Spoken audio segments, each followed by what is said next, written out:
What do you do on War Dragons? I'm a product manager. I'm running most of our live events and building out a whole bunch of cool, fun new features for us. And we get to show one of those features off today, which we're going to talk all about runes. What have you guys shown on the forum so far? Mostly just like actual mock-ups and drawings, not actually any of like the 3D rendering or anything. Yeah. So this will probably be one of the first times that people get to see it. So can you give us like a broad description of runes? Basically, we built runes because we wanted to give people the chance to like increase their boosts on their dragons, make their dragons look even cooler than they already are, and then increase and sort of equip their towers and bases with additional power-ups. So this is just a way to, first of all, look really cool in the game. Very important. And then second of all, just to be more powerful than you already are. Awesome. So these get unlocked for you once you reach level 15. So you'll get them pretty early on. You'll be able to access them through this little rune balloon that's on screen here. In it, you'll be able to see your entire collection.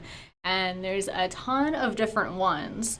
So as you can see, some of these are circular shaped, some of these are diamond shaped. So what's the difference between the two?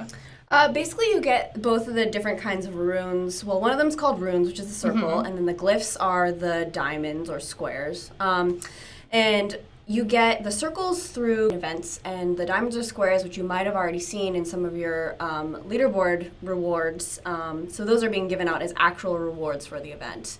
And then, as Pixxel will show you, they can be equipped in different parts of your dragon or tower, so you're able to use a different variety of all of these different runes and glyphs. There's different classes of runes. There's 4 of them. So you've got common, rare. Here's an epic one. And then we've got the almighty legendary one. So the way that these work are they all have different modifiers on them. Rare and common runes or glyphs will only have 1 modifier on them. And if we look at an epic one, it'll have 2 modifiers, and legendary ones will also have 2 as well. So this one's the epic archer resist, and we'll see that it has resist archer tower plus 2.3, and then invincibility duration by 0.14 seconds, which it doesn't sound like very much, but there's also more stuff that you could do with these too.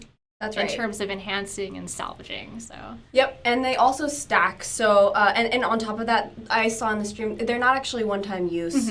Well, I should say, they're one-time use per tower or per dragon, but they're not one-time use in the sense that you run them one time in an attack and they disappear. You permanently attach them to a dragon or a tower, and then you can dust them. Let's say we wanted to upgrade one of our runes. We need to get some rune dust first. And so let's say you pick up some duplicate runes, or you just have one that doesn't really jive with your strategy in the game.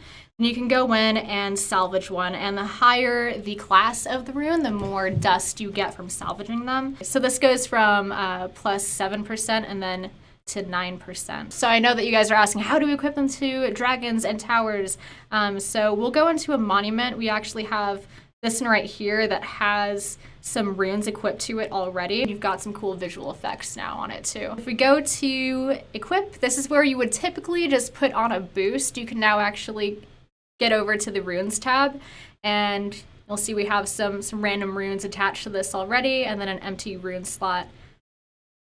And so we can just go ahead and pick one. So ideally, you'd want to sort of strategically use these in a way that makes sense for your base. Right now, with our test build, we just have random towers scattered about, so none of this will really make sense.